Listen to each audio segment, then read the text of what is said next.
Yes. Are you recording me on phone? Yeah. Oh, man. Oh. Live tweet. Live tweet. TFM place to be. This is what we're going to do today. So it's going to be pretty awesome. Well, I think it's going to be awesome. Because in the end, somebody's going to win a piece of chocolate. How big is a piece of chocolate? Exactly, how big? Well, I'll tell you this. There's two of them. Wow. Okay, wait. How big is it? How big is it? I'm just saying there's two pieces of chocolate involved. They're probably M&Ms. Is it like this big? I'm just saying. No, I saw him walk in. Only one observant in here. Okay, so today's lesson we're going to talk about how to talk to God. How many of you talk to God? How many of you feel like complete idiots when you're trying to talk to God? Yeah, sometimes you do, right? It's just the way it is. So, I'm gonna read over my lesson here. All right. So, have you ever had a day that has been so bad that you wish God would just come down from the clouds and pick you up and take you away? Yes. You guys are too young for this, but years ago, shut your mouth. But years ago, there used to be a commercial, for those of you in TV land, who may remember this, it was called Calgon. Oh. And the commercial used to say, Calgon, take me away. What? No, I'm the only one, I'm old, whatever. I don't. So, He acted like he did. show of hands, how many of us have ever just had the worst day in the world and we wish God would just come and take us away? It's Right? I'm not like talking like kill us. I'm like, Lord, it's so bad. I wish I was, you would like morph me to Cancun. Or like What? to the Bermudas or something special like that. So how many of us have ever had friends that have been mad at us? How many of you have ever had people make fun of you? Millions of times. Okay. Billions of times, right? I had somebody make fun of me at Keystone's testing last week. Oh, I Keystone. They made fun of me. They were like, "You are strange," and they laughed at me. Yeah, that's brutal. That's And it was so rough. terrible. Granted, it may have had something to do that I had a giant orange cone on my head. Oh. Well, that kind of explains. Anyway, okay. Anyway. So, how many of you have ever gone on? How many of you have a Facebook? First of all, who knows what Facebook is? Everybody knows what Facebook is. Yes. How many of you have ever had anyone on Facebook trash you? Once. Right? Even iffy. How many of you have seen people on Facebook who are just trying to bait other people into trash talk? Right. So how many of you have ever had friends try to pressure you into doing things you knew were wrong? Zach. Yeah, don't even act like you're not raising your hand. How many of you have had friends try to pressure you into doing things that are wrong? Oh my gosh. He's like, is it really pressure if I'm doing the pressuring? Look, he's covering his face. Zach, we know where you stand. We're going to pray for you later. I'm just saying. It's coming. It's coming, Zach. It's coming, Zach. I'm kidding. It's going to be more like la la la la la.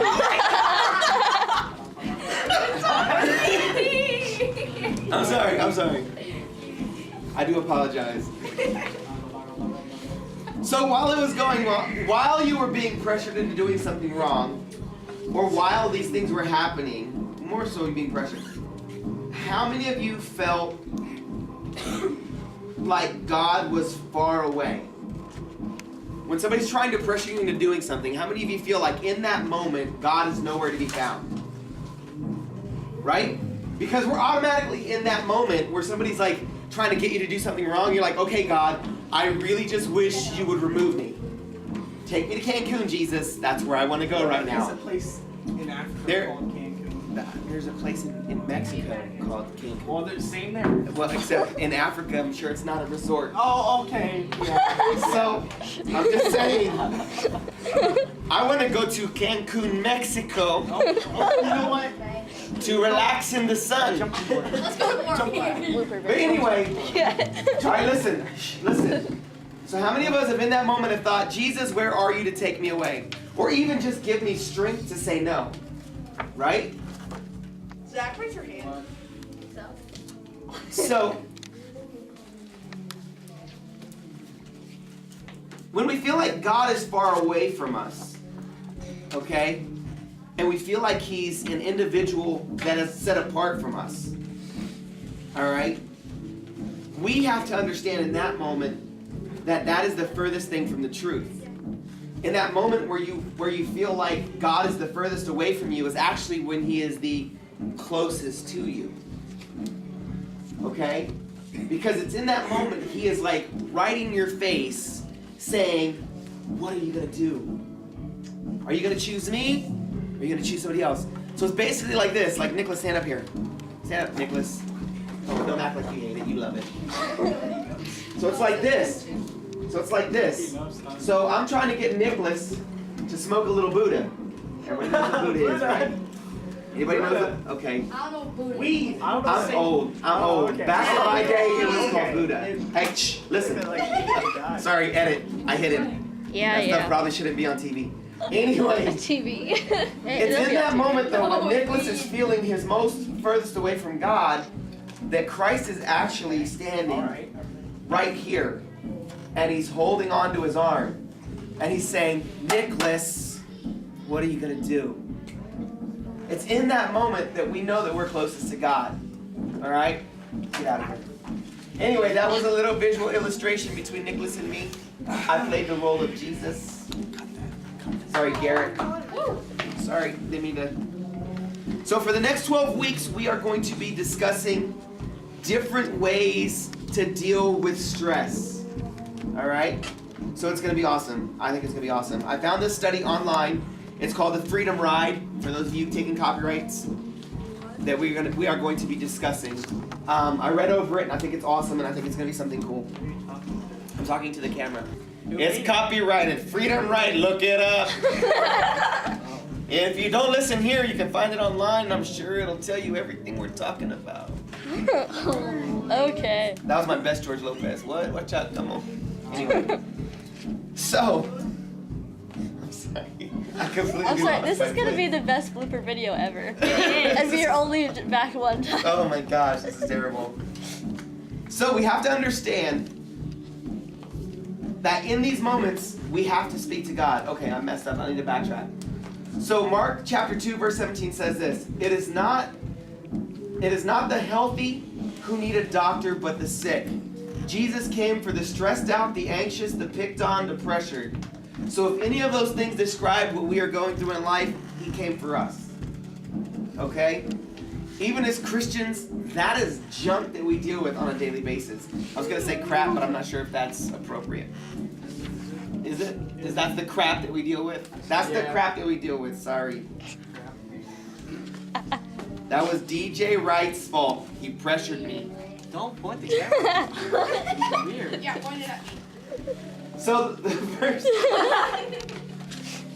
So you have to understand that when you're speaking to Jesus, when you're speaking to God, that he does not bite.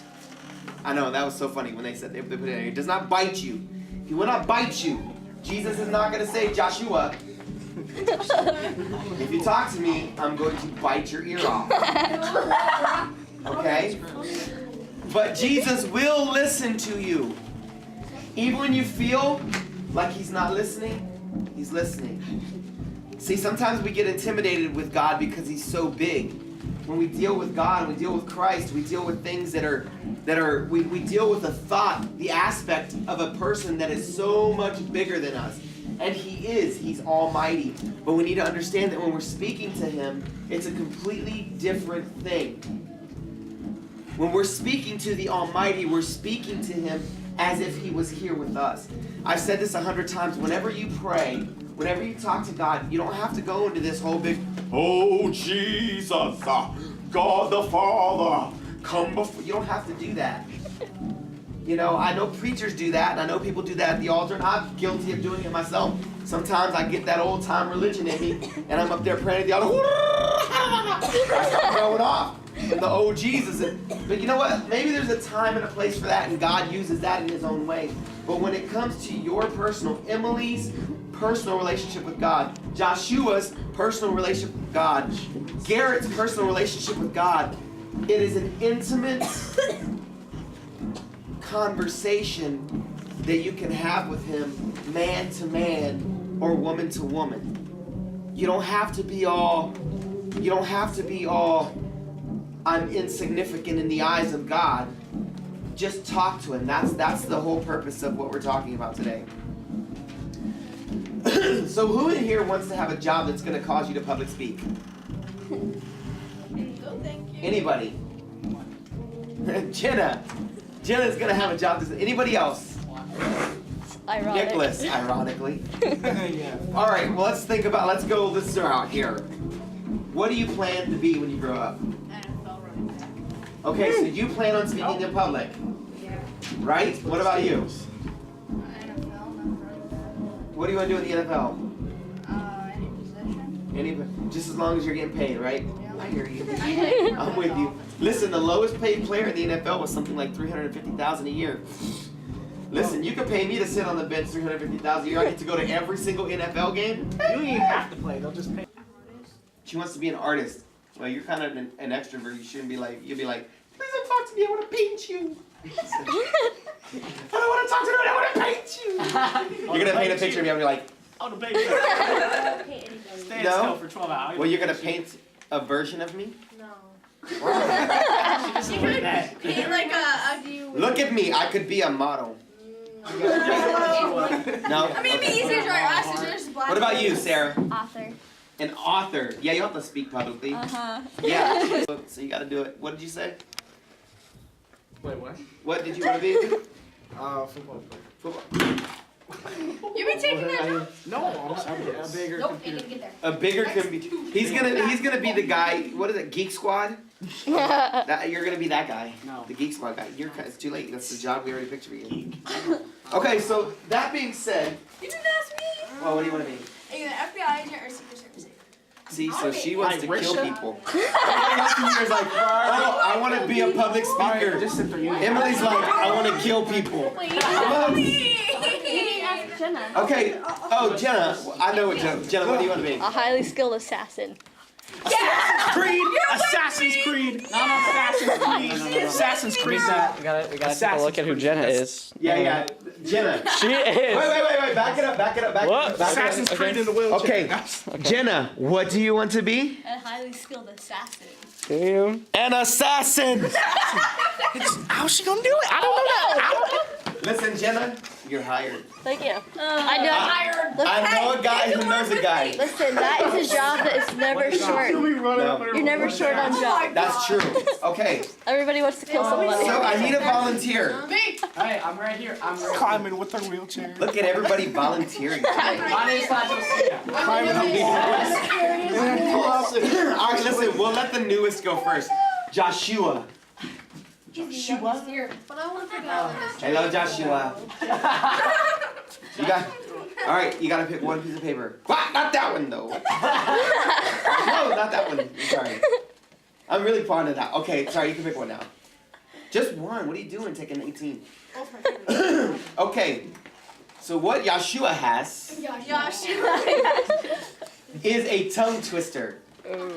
Now, Joshua, I would like you to say that tongue twister perfectly 3 times Okay, that's impossible. as fast as you can. Have you seen this one? I've seen them all. What noise? Oh, you gotta speak up. No one can hear you. Well, you know what? Stand right here so everybody can see you. We're gonna. Up there. Turn. Now you gotta speak really loud now because you're way outside the circle. Okay, stop. Hammer time. Okay, read it. What noisy oyster? Noisy oyster. What noisy oyster? Noisy.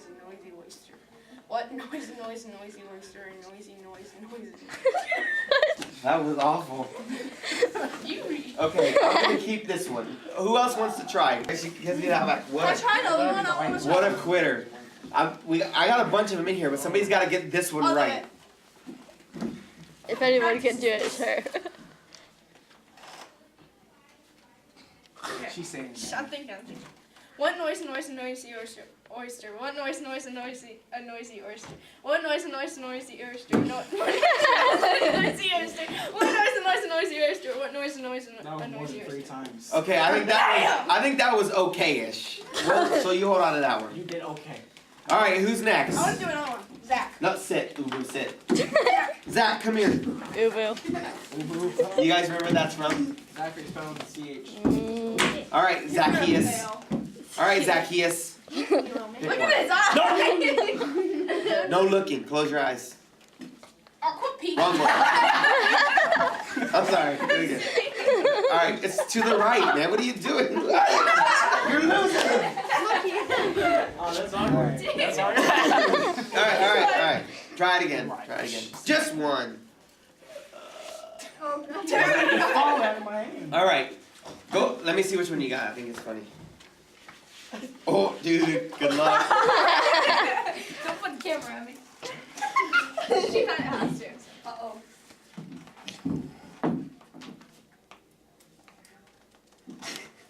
Dead silence. Lesser, nether, never, weathered, wet. Wetter, weather, better. Lesser, leather, nether, never. Never. Never. Yeah, Okay, next. Nice. All right. Who's gonna volunteer next?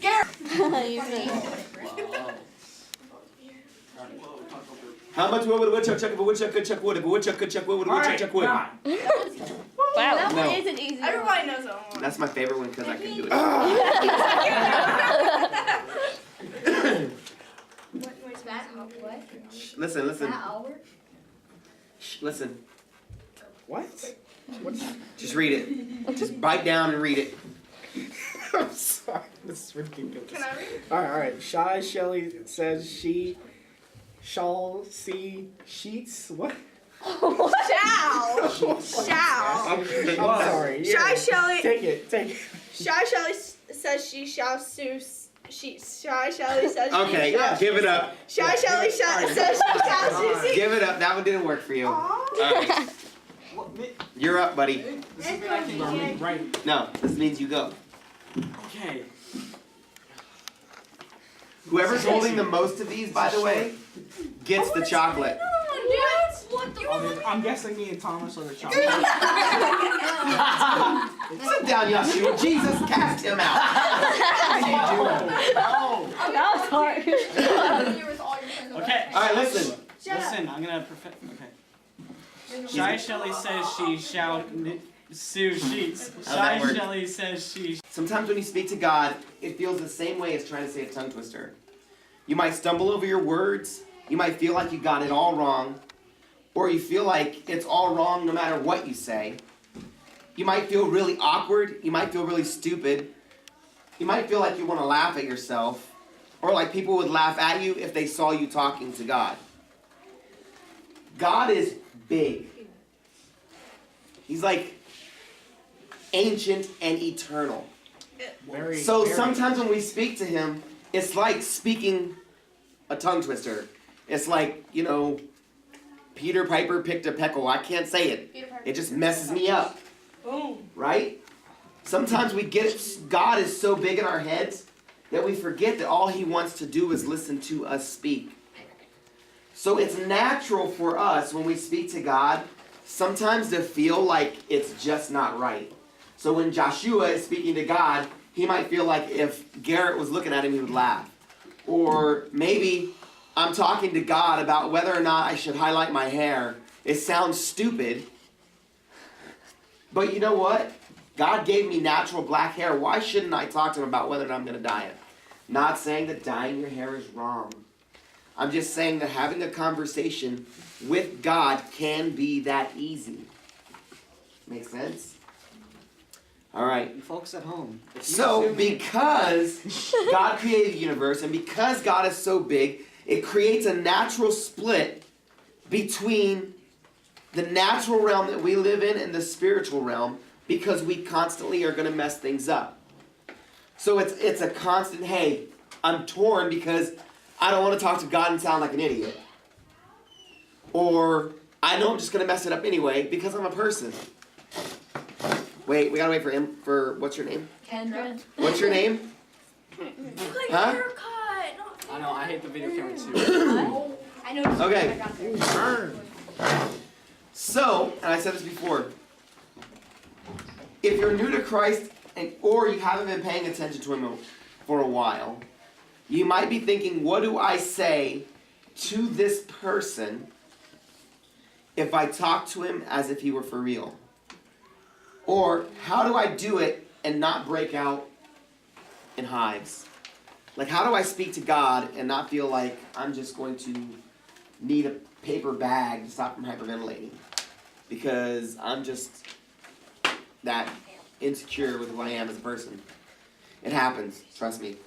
So, some of the most important people in human history have asked the very same question. Luke chapter 11, Jesus' own disciples, watching him off in a distance, were saying this: he is talking to God. And the other answered, that is usual. And he said, it is quite likely that they have just started. And the thoughts probably ran through their heads. When I talk to God, it doesn't feel great. I feel small, awkward, and stupid. The way he does it, speaking about Jesus, it looks like it has to be worth it or fun. Or he wouldn't do it as often as he does. They're probably thinking, I would like to talk to God and not feel awkward and stupid. But I would like to talk to God in a way that Jesus talked to God. So, how do I talk to God? There's times I'm just like, hey God, I'm stressed out about this. Don't know what to do. Help a brother out. I have literally said that to God. Help a brother out. That's exactly what I've said. Because as I've grown, I've learned that, you know what? I don't need to have a fancy, crazy prayer to have God listen to me. Because how many times have we sang the song, I am a friend of God. Woo! I am a friend of God. You remember that song? Right?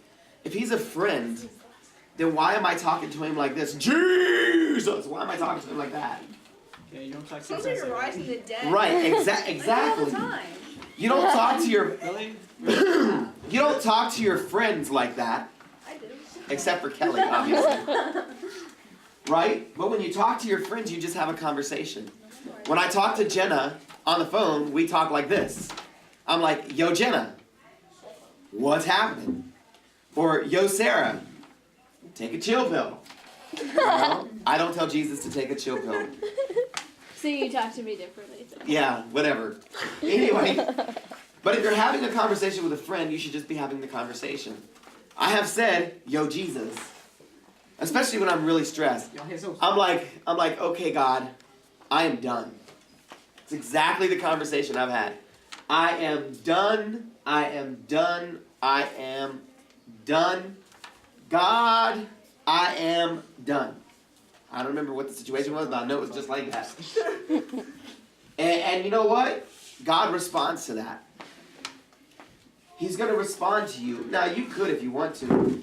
If Garrett wants to pray, Jesus, God, save me. If you want to pray like that, more power to you. You know? I'm not going to stop you. You know, that you're a better prayer person than I am. Because I'm not going to pray like that. I might pray for you like that up at the altar. I might be like, God, don't send Emily. Let it release. I'm going to release Emily right now of all of her evil spirits. I'm coming for you, Zach. I'm coming for you to forgive. It's coming. It's coming. It's coming, Jesus. It's coming for you, son.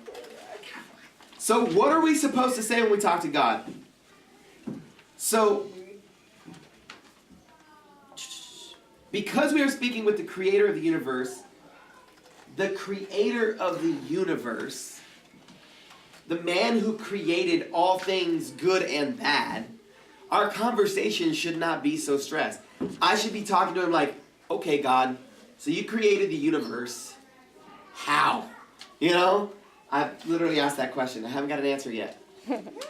You know? I mean, you know, he obviously gives us answers in the Bible, but I was like, I wanted to see it. I want to see Jesus. I want you to explain it in colorful detail. Hopefully one day I'll have a dream. So, in speaking with God, your conversation should be joyous. Whenever you encounter Jesus Christ, whenever you first got saved, was it not the most joyous moment of your life? In your prayer, you're thinking of something nice to say. You're saying something nice. Hello, Jesus. My name is Dan Puentes. Hallowed be thy name. Think of a nice way to say hello to someone. That is what that part of the prayer is saying. All right? So the second part is thy kingdom come. All right? So thy kingdom come has some history to it. The disciples knew what it meant. It meant the Messiah would bring peace to this earth. It means that we cannot wait for Jesus Christ to come back and take us out of this craziness that we're living in. FYI, if you guys have not read 23 Minutes in Hell, you must read it.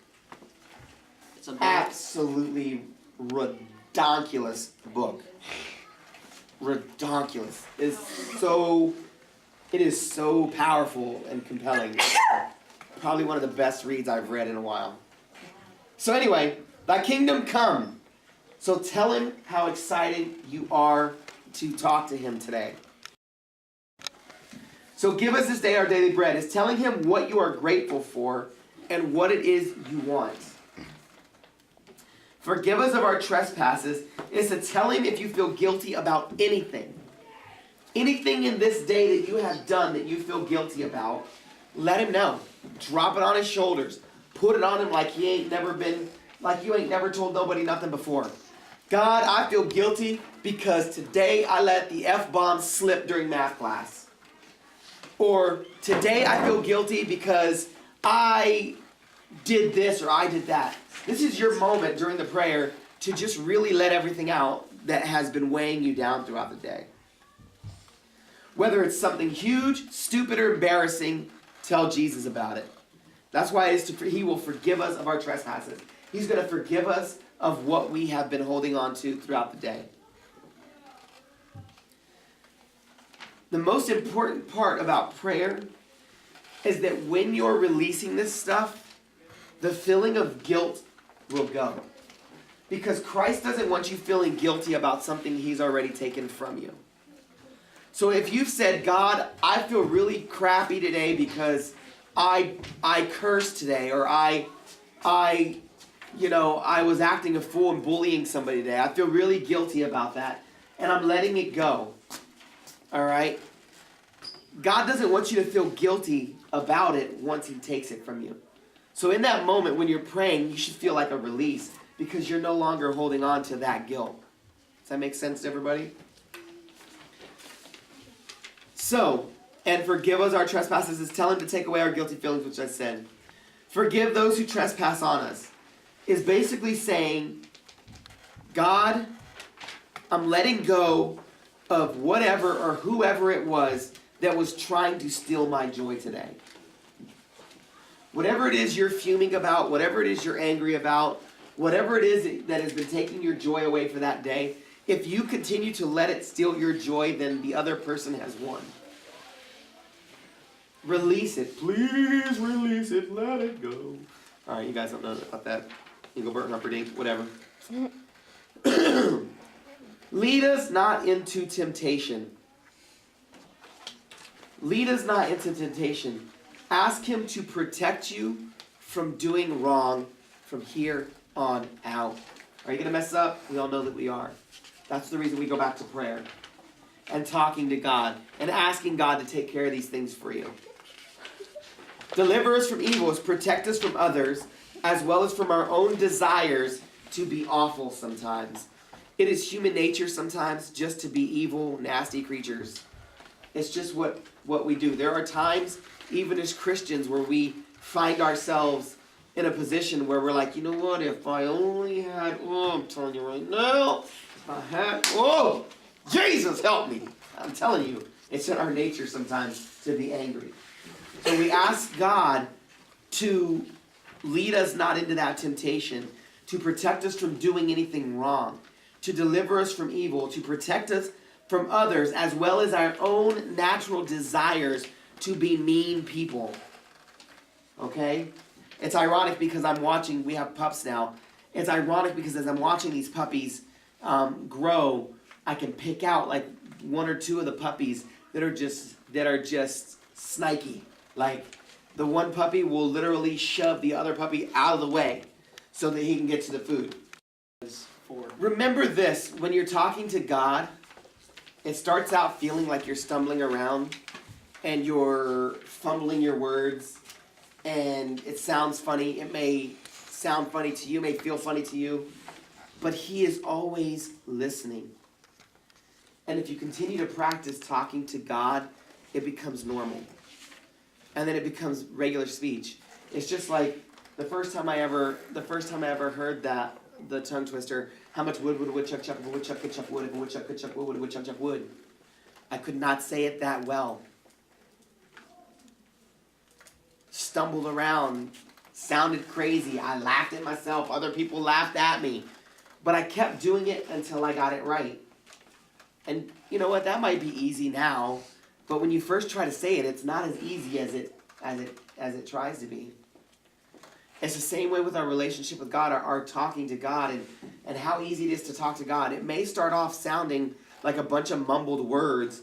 It may start off as being only a 5-minute prayer here or a 2-minute prayer there. But if you continue to practice speaking to God, it will become normal. And you'll begin to speak to Him as if He's just a friend standing next to you. When I'm sitting in the car by myself, I talk to Him, hey, Jesus, you know what? My wife is going through something today. Hey, God, my son just broke out today because he was allergic to some medication. What can we do? Can you help him? Relieve at least the itchiness. And He hears me. And He touches those. He may not heal somebody, like, not to get into a whole different thing, but I'll ask God, okay, God, you know what? This person needs a healing. You know what? They might not be jumping out of their seat, but you know what? God touched them that day and encouraged them. He hears you when you speak to Him. He wants you to speak to Him because He's always there to listen. The purpose of this whole study is to say this, is that when we begin to talk to God, some of us haven't talked to God in a while, or some of us barely talk to God as it is. It may sound funny, and that may be why you stopped. It may not feel natural, and that may be why you stopped talking to God. But if you continue to speak to God as if He is just your friend sitting next to you, it will become a normal thing for you to do. And then guess what you're doing? Not only are you building a relationship with God by continuing to go to church or read your word or do whatever you're doing, but now you're building a vocal relationship with God. Now you're speaking to God on a personal level. He becomes personal to you when you can talk to Him like He's your friend. Then you'll begin to see the blessings coming in your life, in your family's life. You want to see blessings in your own homes? Don't wait for your parents to talk to Jesus. You talk to Jesus. Forget about your parents talking to Jesus and you talk to Jesus. Say, yo, Jesus, you know what? My house is crazy right now. My house is crazy. My mom is crazy. My dad is crazy. My brothers are crazy. Help me. You know what? They'll see the change in you from your personal relationship with Christ, and they'll want a piece of that change. Even if they are Christians in your house, some parent Christians need their children to show them what it's like to be a sincere Christian once again. That's what this lesson is about. Talking to God and how easy it is to do so.